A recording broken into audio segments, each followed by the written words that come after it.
महत्वपूर्ण payload OHRC यानी कि ऑर्बिटर हाई रेजोल्यूशन कैमरा विश्व का सबसे बेहतरीन कैमरा है, जो कि चंद्रमा की सतह का लगातार पिक्चर भेज रहा है। अब मैं आरुषि जी से निवेदन करूंगा कि वो आप लोगों को इसरो के वर्तमान मिशन चंद्रयान 3 के बारे में बताएं। अभी आपने मिश्रा जी के द्वारा सुना इसरो के अब तक के लूनार मिशंस का विवरण।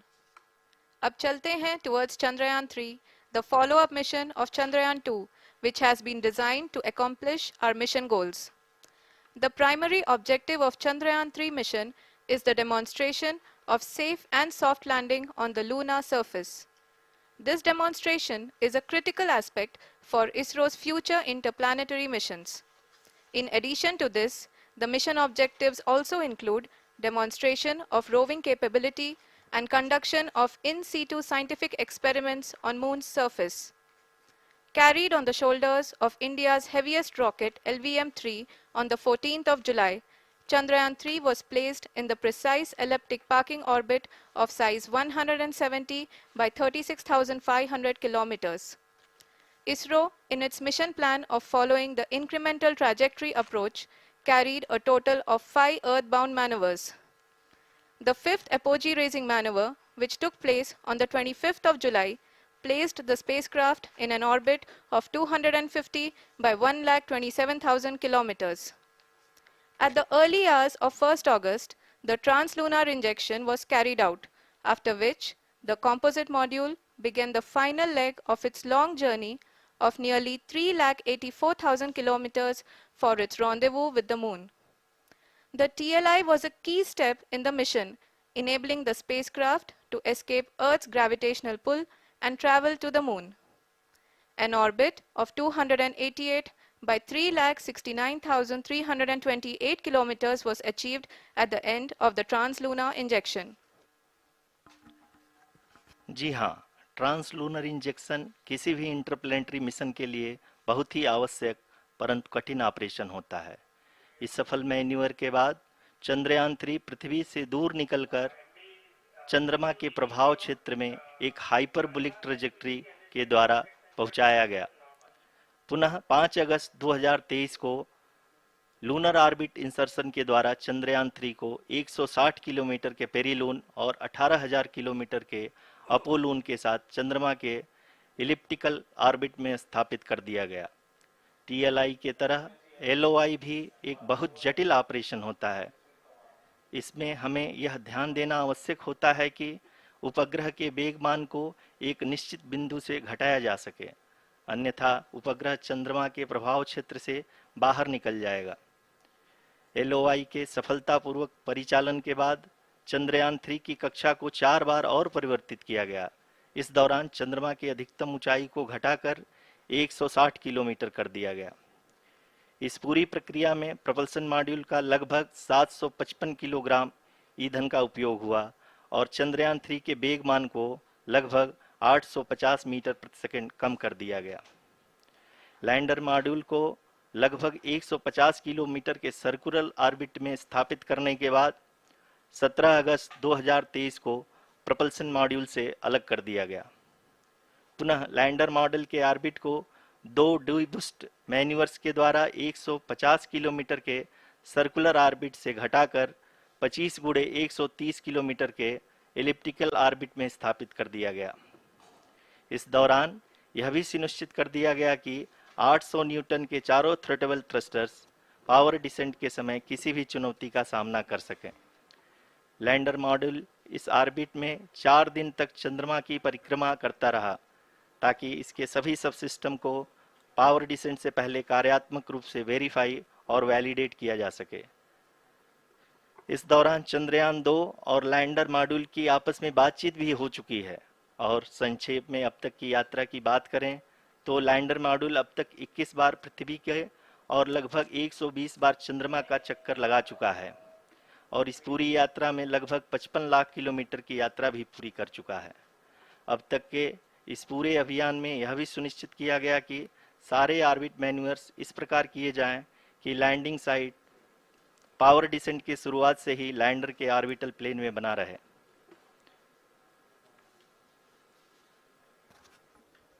make it further That is true complicated. indeed. We have arrived at the crucial juncture wherein the orbit plane contains the desired landing site at the start of powered descent. We are also happy to announce that live images from the Chandrayaan-3 lander imager camera is being received continuously. The demonstration of soft landing on the moon's surface is no ordinary feat due to the innumerable challenges and complexities involved. The lander velocity has to be killed from nearly 6,048 kilometers per hour without any aid from the thin and tenuous moon's atmosphere. The lunar dust at the time of landing and the craters and boulders scattered over the moon's surface make it further complicated to achieve this. The new and improved Chandrayaan-3 design has been built after envisaging all the scenarios which the lander module can encounter. With several software improvements, provision for full-level redundancies, a plethora of special tests, namely the integrated hot test, integrated cold test, and lander leg drop tests were carried out for the lander module. The success of these tests has provided great confidence in the performance of all the onboard sensors, propulsion system, and associated guidance, control, and navigation algorithms. The key findings during the tests have enabled to improve the overall system performance. The largely unexplored south pole of the moon has been chosen as the intended landing site since there is a possibility of finding ice and other minerals which would be vital resources for future explorers. Apart from continuing investigations pioneered by Chandrayaan-1 and Chandrayaan-2, the Chandrayaan-3 mission will also provide invaluable data to the science community around the world. Let us give our viewers a glimpse on the configuration of Chandrayaan-3 mission.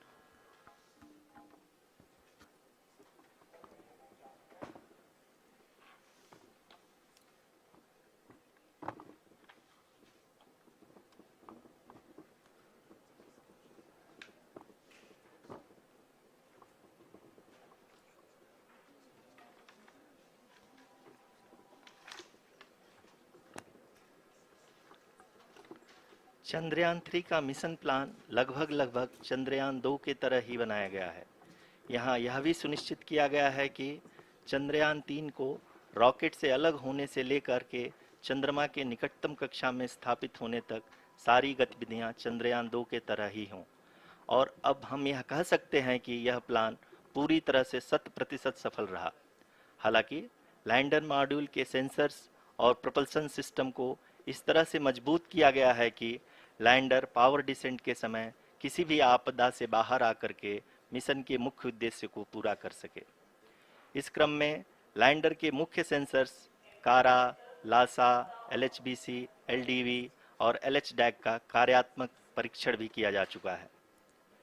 LDV, जो कि पूर्णतः स्वदेशी तकनीकी से बनाया गया एक नया सेंसर है, इसका मुख्य कार्य लैंडर के वेलोसिटी को तीनों अक्षों में कंप्यूट करना है। पावर डिसेंट के दौरान लैंडर के सटीक पोजीशन और वेलोसिटी का ज्ञान होना बहुत ही आवश्यक है। लिराप यानी laser inertial referencing and accelerometer package इस कार्य को पावर डिसेंट के दौरान बखूबी निभाएगा। ट्रैजेक्टरी जनरेशन, जो कि चंद्रयान 3 मिशन के लिए बहुत ही अहम है, क्योंकि हर ऑर्बिट मैन्यूवर के बाद यह सुनिश्चित किया जाता है कि लैंडर की मिशन ऑब्जेक्टिव को ना बदले। इस क्रम में मैं यह भी आपको बता दूं कि ऑर्बिट डिटर्मिनेशन, जो कि उपग्रह के पोजीशन और वेलोसिटी को बहुत ही एक्यूरेटली बताता है, एक बहुत ही कठिन और जटिल कंप्यूटेशन और एस्टिमेशन होता है। यहाँ यह भी जानना महत्वपूर्ण है कि चंद्रयान 2 का OHRC पेलोड अब तक काफ़ी ऊंचे स्तर का डैम प्रदान किया है, जिसके फलस्वरूप लैंडिंग साइट के सीमा को बढ़ाकर 4 गुणे 2.4 किलोमीटर कर दिया गया है, जो कि पावर डिसेंट के दौरान सॉफ्ट लैंडिंग कराने में काफ़ी सहायक सिद्ध होगा। Apart from the sensors, Chandrayaan-3 is equipped with a suite of sophisticated payload instruments. While Chandrayaan-1 and Chandrayaan-2 orbiter have provided abundant remote sensing data of Moon, equally important are the on-site localized measurements that provide ground truths. Lander and rover have payloads which are completely new and will perform in situ analysis of lunar surface. The two spectroscopes on rover, APXS and LIBS, will actively measure the surface elemental abundances at the landing location and surrounding area. The lander carries a seismometer ILSA that can sense impact events and lunar quakes. The thermal probe CHAST will measure the temperature profile and thermal conductivity of Moon's regolith. The Rambha payload will carry out lunar ionosphere studies, while the laser retroreflector array shall be a passive location indicator for future spacecraft equipped with laser altimeter. The propulsion module has not been left behind, and an experimental shape payload has been added to it as a value addition. It will help in understanding the nature and characteristics of water-rich planets and will also aid in the future study of potentially habitable exoplanets. We are minutes away from the start of powered descent. The entire powered descent shall be carried out by the onboard autonomous landing sequencer, or ALS, which is a series of instructions preloaded to the lander module. These instructions include the commands to be executed, data to be collected and analyzed, and decisions to be made and executed autonomously throughout the powered descent.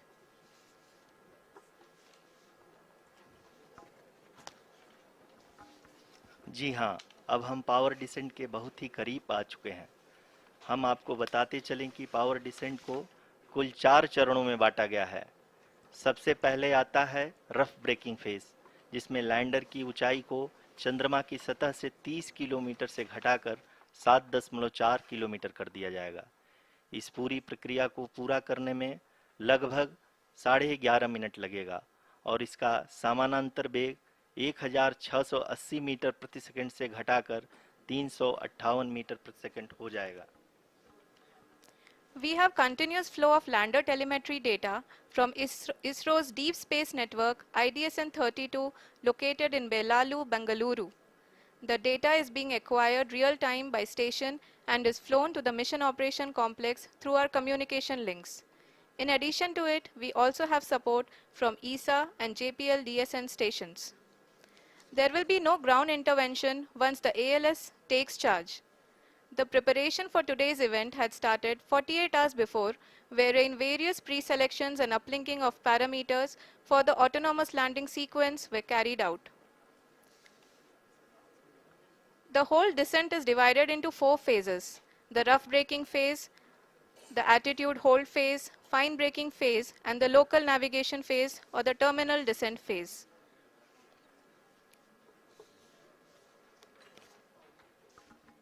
जी हाँ, attitude hold phase, जो कि power descent का दूसरा चरण है, एक बहुत ही महत्वपूर्ण फेज है।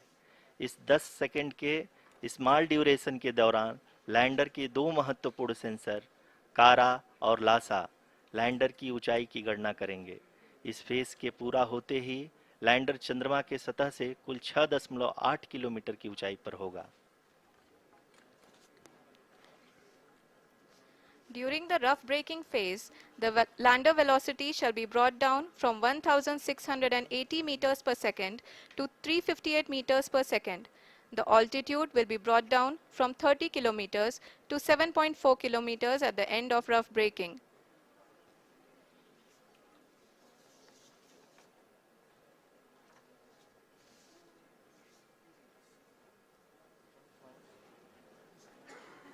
Currently, we can see the scientists are analyzing the lander data.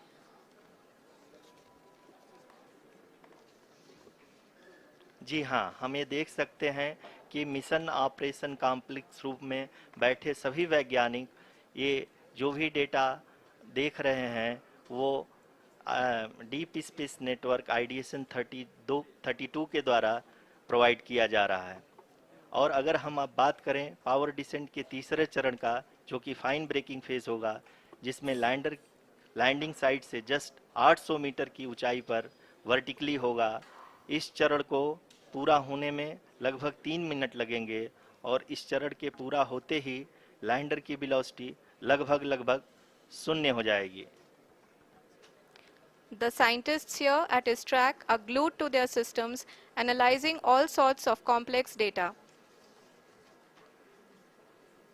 We are very close to the powered descent, to the start of the powered descent phase.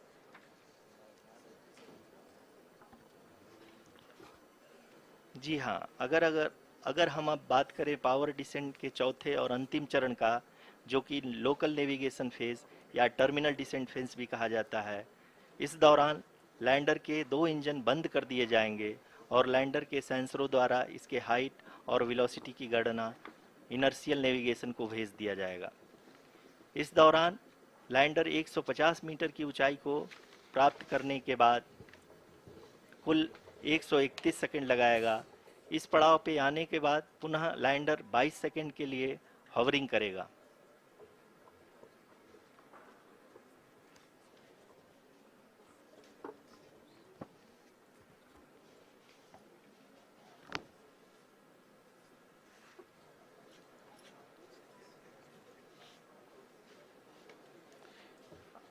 आप इस समय अपने स्क्रीन पे मिशन ऑपरेशन कॉम्प्लेक्स में बैठे सभी मान्यगणों को देख सकते हैं, जो कि बहुत ही उत्सुकता के साथ टेलीमेट्री डेटा को देख रहे हैं। अभी हम लोग पावर डिसेंट शुरू होने से जस्ट कुछ ही पल दूर हैं।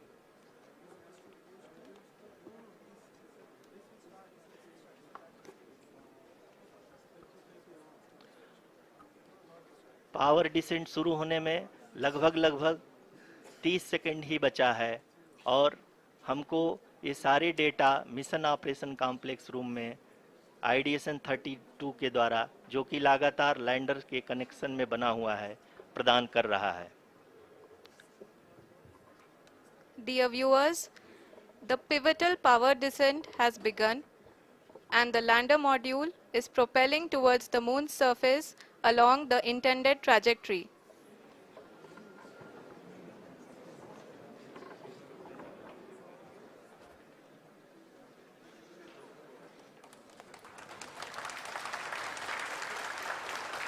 जी हाँ, अब हम देख सकते हैं रफ ब्रेकिंग फेज की शुरुआत हो चुकी है।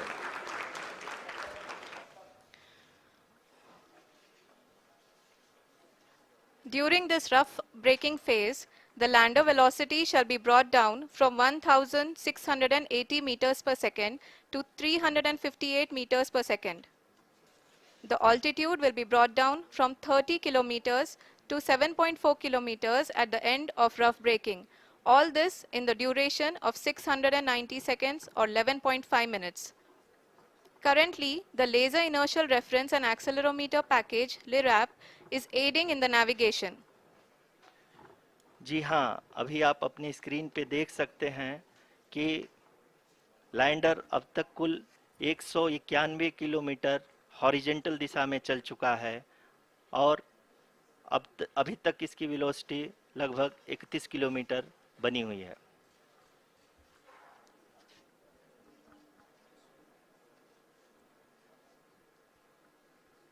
The lander module has traveled a distance of approximately 228 kilometers. The complete downrange that will be traveled during this phase shall be nearly 713.5 kilometers.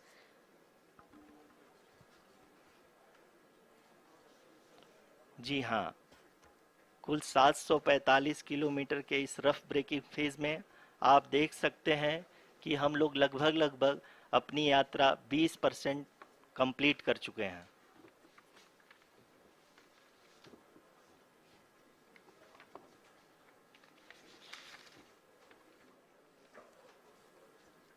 Power descent की यह शुरुआत हम कह सकते हैं कि बहुत ही सटीक और सधी हुई है, जिसमें लैंडर अपने वेगमान को अनुमानित तरीके से घटा रहा है।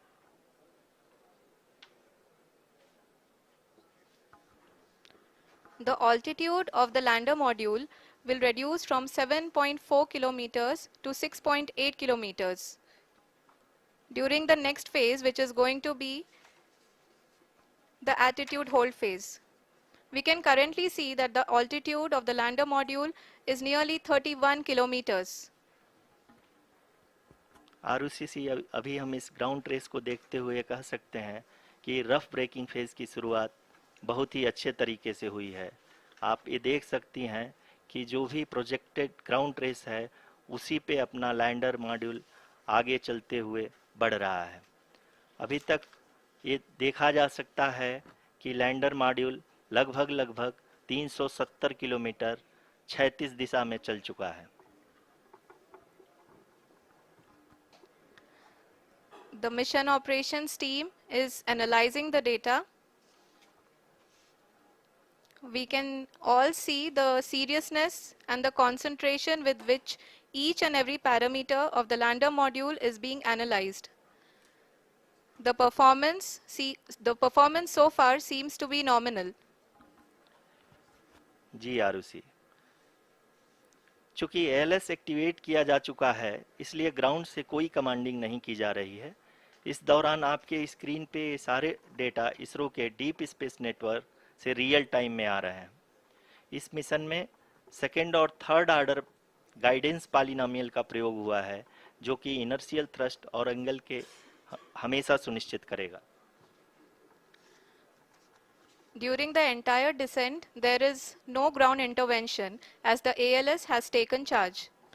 The preparation for today's event had started nearly 48 hours before, wherein various pre-selections and uplinking of parameters were done.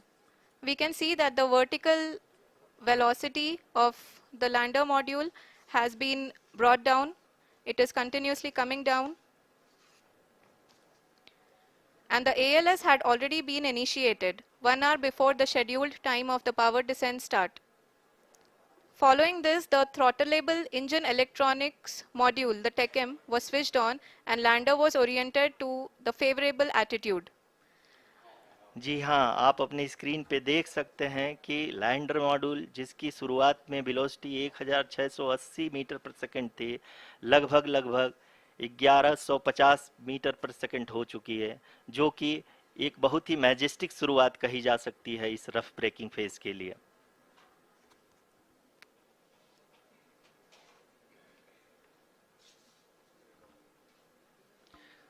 यहाँ पे मैं आपको ये भी बताते चलूँ कि आप अपने स्क्रीन पे देख सकते हैं कि द लैंडर मॉड्यूल का आल्टीट्यूड धीरे धीरे अब कम होता हुआ दिख रहा है और जो कि एक्सपेक्टेड भी है। अभी हम बात करें करंट आल्टीट्यूड की तो जो कि 28.6 किलोमीटर के आसपास है। आप स्क्रीन पर ये भी देख सकते हैं Chandrayaan 3 lander imager display.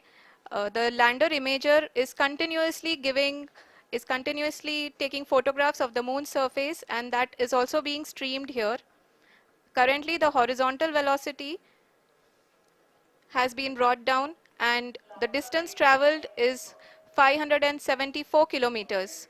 The current altitude is 27 kilometers as can be seen on the screen. जी हाँ, करीब अपने आधे सफ़र को पूरा करते हुए इस रफ ब्रेकिंग फेज में लैंडर बहुत ही आगे की तरफ बढ़ते हुए अपनी ऊंचाई को घटा रहा है। अगर अब बात करें तो लैंडर की ऊंचाई चंद्रमा के सतह से लगभग 27 किलोमीटर से नीचे हो चुकी है, करीब 26.7 किलोमीटर के आसपास है। The next phase after the rough braking phase is the attitude hold phase, which will be for a duration of nearly 10 seconds. The lander will be oriented such that both the altimeters will be looking exactly towards the moon's surface. At the end of this attitude hold phase, height measurement update to navigation system will be given from the laser and car band altimeters. Currently, we are in the middle of the rough braking phase. जी हाँ, अगर हम ध्यान से देखें तो लगभग 8 minute की यात्रा के बाद लैंडर अपनी हॉरिजेंटल वेलोसिटी को लगातार कम करते हुए अपनी ऊंचाई अभी की ऊंचाई के समय 24 किलोमीटर की ऊंचाई प्राप्त कर चुका है।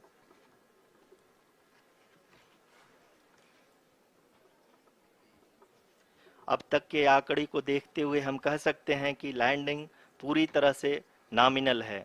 यहाँ पर हम देख सकते हैं कि हॉरिजेंटल वेलोसिटी लगातार कम होती हुई दिख रही है।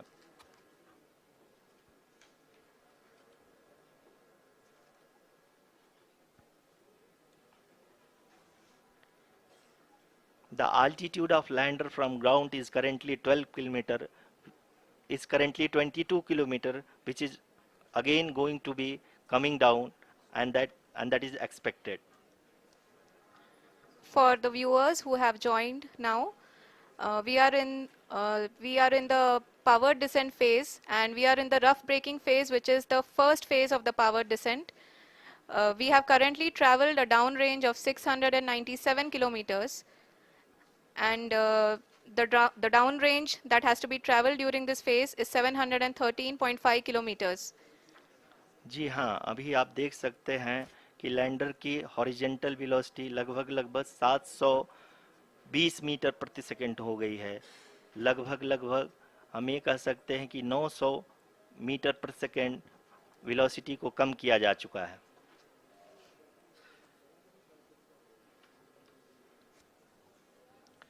At the same time, we can see the altitude of the lander is just 17.8 kilometer from the moon surface, which is going to be around 7.4 at the end of the rough braking phase.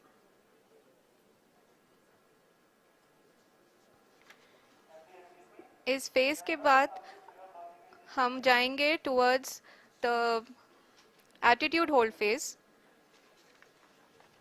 where we will be expecting sensor update from the laser and car band altimeters.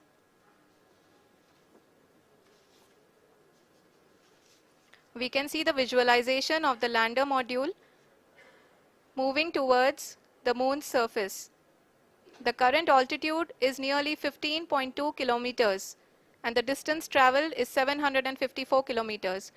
We can also see the image that the lander imager camera has been providing. जी हाँ, इस rough breaking phase के दौरान 800 Newton के चारों throttle engine अपने कार्य को पूरी तरह से अंजाम दे रहे हैं और लैंडर के हॉरिजॉन्टल वेलोसिटी को लगातार कम कर रहे हैं। अब तक लैंडर लगभग अपने 75 से 80% की यात्रा को पूरा कर चुका है।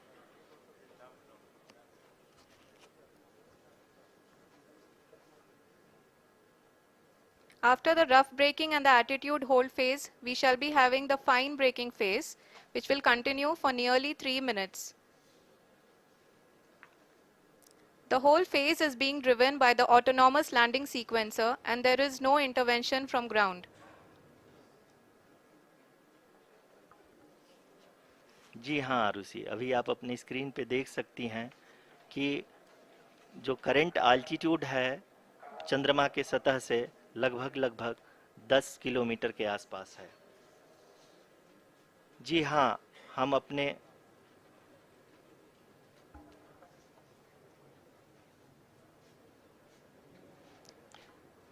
जी हाँ, हमारे प्रधानमंत्री जी श्री नरेंद्र मोदी जी हम सभी का उत्साहवर्धन करने के लिए दक्षिणी अफ्रीका के जोहानसबर्ग से जुड़ गए हैं।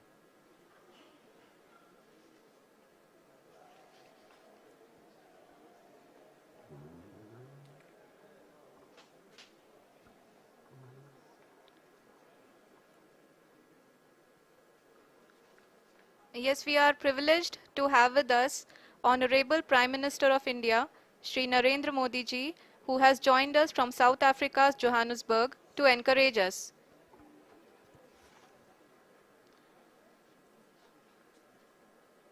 जी हाँ, आप ये देख सकते हैं एल्टीट्यूड होल्ड फेस भी बहुत ही आसानी से लैंडर फेस ने पार कर लिया है और अब फाइन ब्रेकिंग की शुरुआत हो चुकी है। अभी हम ये देख सकते हैं कि लैंडर की ऊंचाई लगभग 5.6 किलोमीटर है, जो कि इस फेज के उपरांत लगभग 800 मीटर हो जाएगी।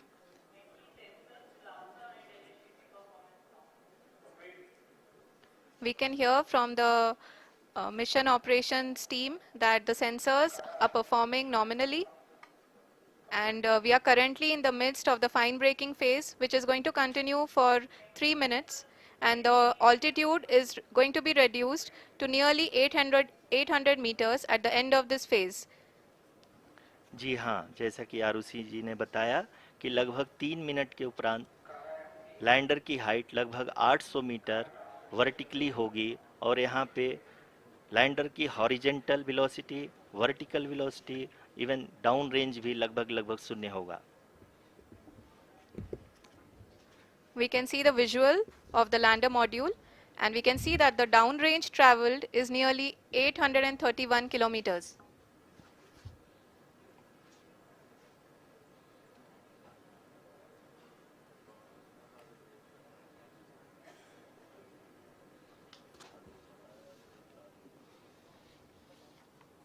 जी हाँ, आप अपनी स्क्रीन पे देख सकते हैं कि लैंडर की ऊंचाई अब चंद्रमा की सतह से लगभग 3 किलोमीटर से कम हो चुकी है।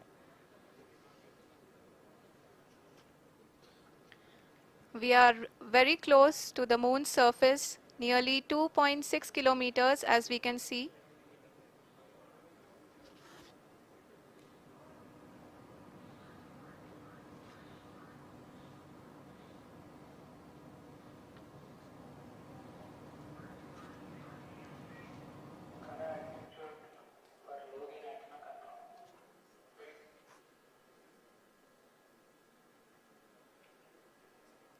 जी हाँ, अभी आप देख सकते हैं कि लैंडर की ऊंचाई लगभग लगभग 1 किलोमीटर के आसपास है।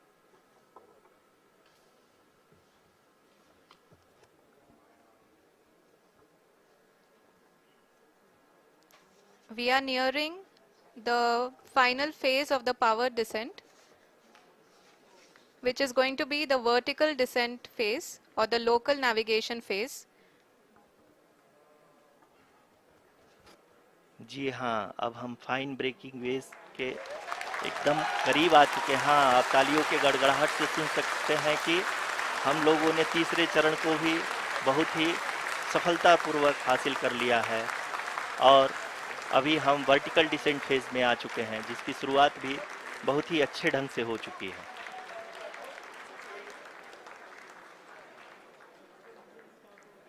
Lot of applause indicates that till now the performance has been nominal. We are in the vertical descent phase 1.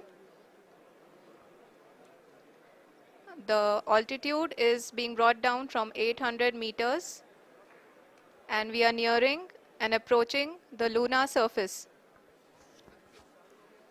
जी, आप अपने स्क्रीन पे देख सकते हैं कि लैंडर का हाइट लगातार कम होता जा रहा है।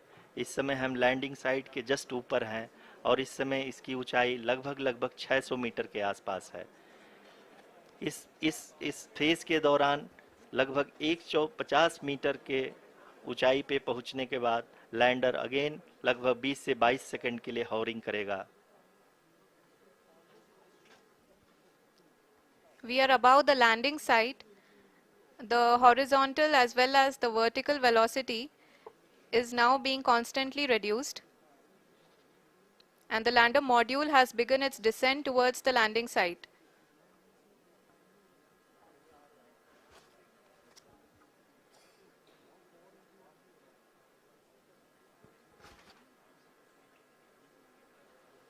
जी हाँ, आप अपने स्क्रीन पे देख सकते हैं ये जो पथ निर्धारित किया गया है, लैंडर पूरी तरह से उसी को ही फॉलो कर रहा है।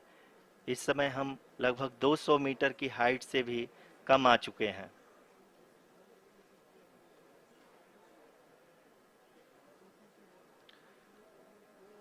अब हम ये देख सकते हैं कि हम लगभग लगभग 150 मीटर की ऊंचाई पे हैं चंद्रमा के सतह से।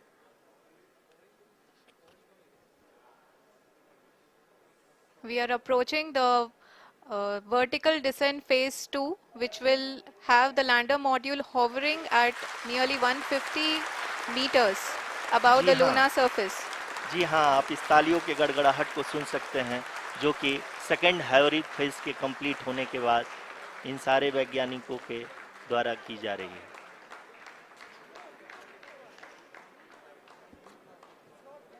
जी हाँ, आप अगर फिर से ध्यान से देखें तो एल्टीट्यूड पुनः कम होता जा रहा है। अभी हम लोग लगभग लगभग 135 मीटर की ऊंचाई पे हैं। The sensors that are updating at this point are providing confirmation of the safety of the landing site. As expected, the retargeting is going on and this is a very good signature for the lander. अभी आप ये देख सकते हैं कि lander की ऊंचाई लगभग 65 मीटर के आसपास बची हुई है.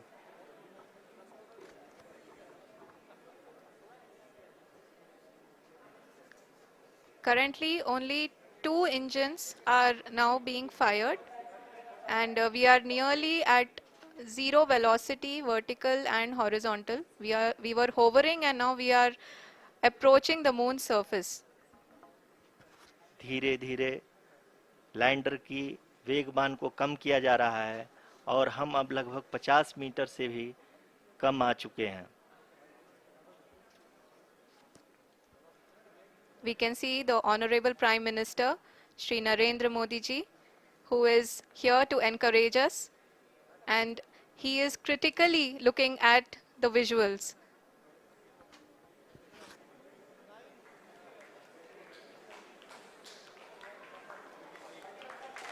जी हाँ, आप अपनी स्क्रीन पे देख सकते हैं कि हम lander module. People are applauding. Let Lander us all module wait पूरी- to hear from the Secretary Department of Space and Chairman ISRO, Shri S. Somnath. Lander module पूरी तरह से सेफली और सॉफ्टली चंद्रमा के सतह पे लैंड हो चुका है. ये हम लोगों के लिए बहुत ही गर्व की बात है. हिंदी में एक कहावत है कि चंदा मामा दूर के, लेकिन अब हम ये कह सकते हैं कि चंदा मामा अपने घर के. बहुत ही उम्दा. The hard work of the entire ISRO community has come to fruition.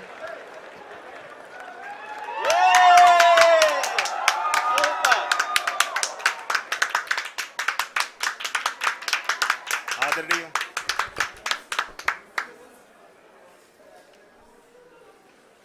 आदरणीय प्रधानमंत्री जी, नमस्कार. Sir, we have achieved soft landing on the moon.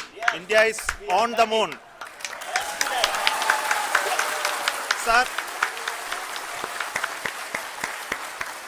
I request our Honorable Prime Minister to address us and bless us. Thank you, sir.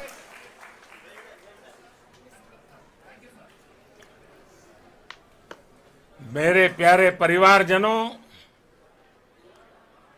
जब हम अपनी आंखों के सामने ऐसा इतिहास बनते हुए देखते हैं तो जीवन धन्य हो जाता है. ऐसी ऐतिहासिक घटनाएं राष्ट्र जीवन की चिरंजीव चेतना बन जाती है. ये पल अविस्मरणीय है. ये क्षण अभूतपूर्व है. ये क्षण विकसित भारत के शंखनाद का है. ये क्षण नए भारत के जयघोष का है. ये क्षण मुश्किलों के महासागर को पार करने का है. ये क्षण जीत के चंद्र पथ पर चलने का है. ये क्षण 140 करोड़ धड़कनों के सामर्थ्य का है. ये क्षण भारत में नई ऊर्जा, नया विश्वास, नई चेतना का है. ये क्षण भारत के उदयमान भाग्य के आह्वान का है. अमृत काल की प्रथम प्रभा में सफलता की ये अमृत वर्षा हुई है. हमने धरती पर संकल्प लिया और चांद पर उसे साकार किया. और हमारे वैज्ञानिक साथियों ने भी कहा, India is now on the moon. आज हम अंतरिक्ष में नए भारत की नई उड़ान के साक्षी बने हैं. साथियों, मैं इस समय ब्रिक्स समिट में हिस्सा लेने के लिए दक्षिण अफ्रीका में हूं, लेकिन हर देशवासी की तरह मेरा मन चंद्रयान महाअभियान पर भी लगा हुआ था। नया इतिहास बनते ही हर भारतीय जश्न में डूब गया है। हर घर में उत्सव शुरू हो गया है। हृदय से मैं भी अपने देशवासियों के साथ, अपने परिवारजनों के साथ इस उमंग और उल्लास से जुड़ा हुआ हूं। मैं टीम चंद्रयान को, इसरो को और देश के सभी वैज्ञानिकों को जी जान से बहुत बहुत बधाई देता हूं, जिन्होंने इस पल के लिए वर्षों तक इतना परिश्रम किया है। उत्साह, उमंग, आनंद और भावुकता से भरे इस अद्भुत पल के लिए मैं 140 करोड़ देशवासियों को भी कोटि कोटि बधाइयां देता हूं। मेरे परिवारजनों, हमारे वैज्ञानिकों के परिश्रम और प्रतिभा से भारत चंद्रमा के उस दक्षिणी ध्रुव पर पहुंचा है, जहां आज तक दुनिया का कोई भी देश नहीं पहुंच सका। अब आज के बाद से चांद से जुड़े मिथक बदल जाएंगे, कथानक भी बदल जाएंगे और नई पीढ़ी के लिए कहावतें भी बदल जाएगी।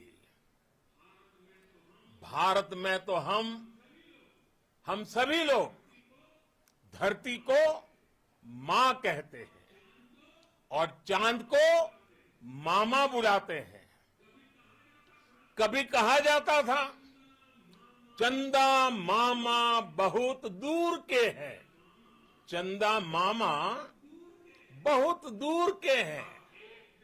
अब एक दिन वो भी आएगा जब बच्चे कहा करेंगे, चंदा मामा बस एक टूर के हैं। Friends, on this joyous occasion, I would like to address all the people of the world, the people of every country and region. India's successful moon mission is not just India's alone. This is a year in which the world is witnessing India's G20 presidency. Our approach of one earth, one family, one future is resonating across the globe. This human-centric approach that we present and that we represent has been welcomed universally. Our moon mission is also based on the same human-centric approach. Therefore, this success belongs to all of humanity, and it will help moon missions by other countries in the future. I am confident that all countries in the world, including those from the global south, are capable of achieving such feats. We can all aspire for the moon and beyond. मेरे परिवारजनों, चंद्रयान महाअभियान के ये उपलब्धि भारत की उड़ान को चंद्रमा की कक्षाओं से आगे जाएगी। हम हमारे सौर मंडल की सीमाओं का सामर्थ्य परखेंगे और मानव के लिए ब्रह्मांड की अनेक संभावनाओं को साकार करने के लिए भी जरूर काम करेंगे। हमने भविष्य के लिए कई बड़े और महत्वाकांक्षी लक्ष्य तय किए हैं।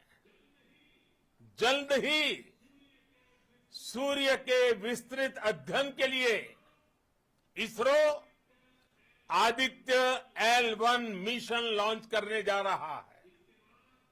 इसके बाद शुक्र भी इसरो के लक्ष्यों में से एक है।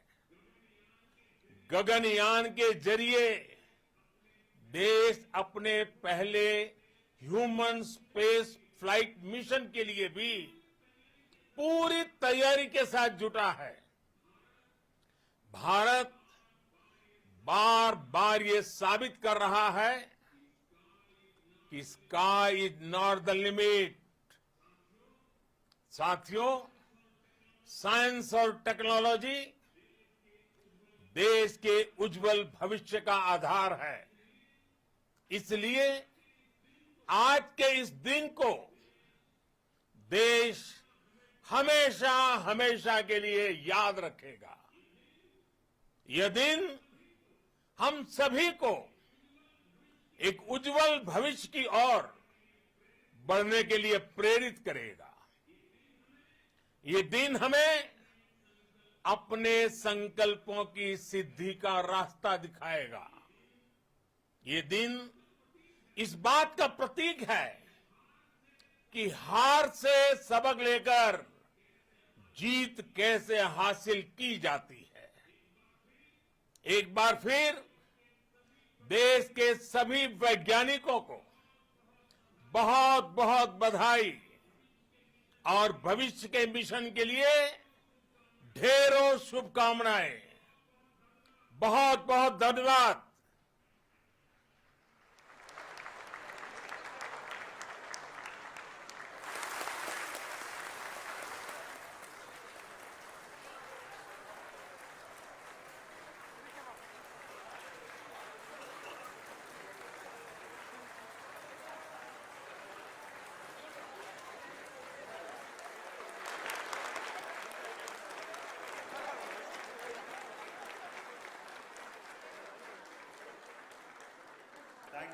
Thank you, Adaraniya Pradhan Mantri ji, for being part of our journey to this success. And let me take this opportunity to thank the people behind this mission, the project director of Chandrayaan 3. He is here. Veera Muthuvel, congratulations to you. The associate project director, Kalpana, and the mission operations director, Srikanth. And the satellite was built at your house satellite center, Shankar and the director.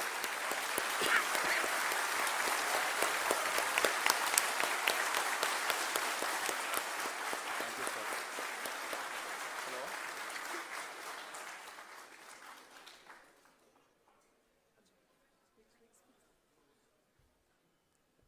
It's a great moment of happiness on behalf of team.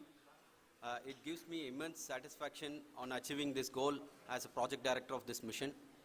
The entire mission operations right from launch till landing happened flawlessly as per the timeline, and we became the 4th country to demonstrate the soft landing onto the moon surface, and we became the first country to go to near to the south pole of the moon.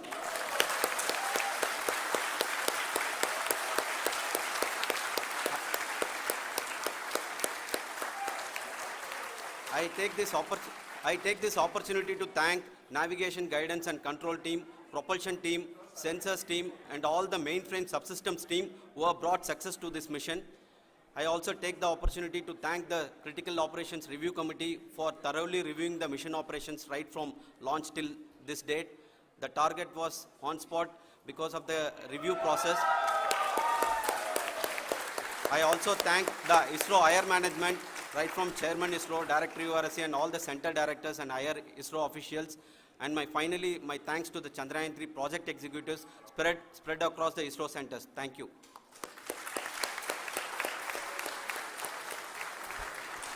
Mission Director Srikanth. It gives me an immense pleasure to be part of Chandrayaan-3 and acting as mission director. I would like to thank each and every team member who has supported in carrying out all the mission operations flawlessly, and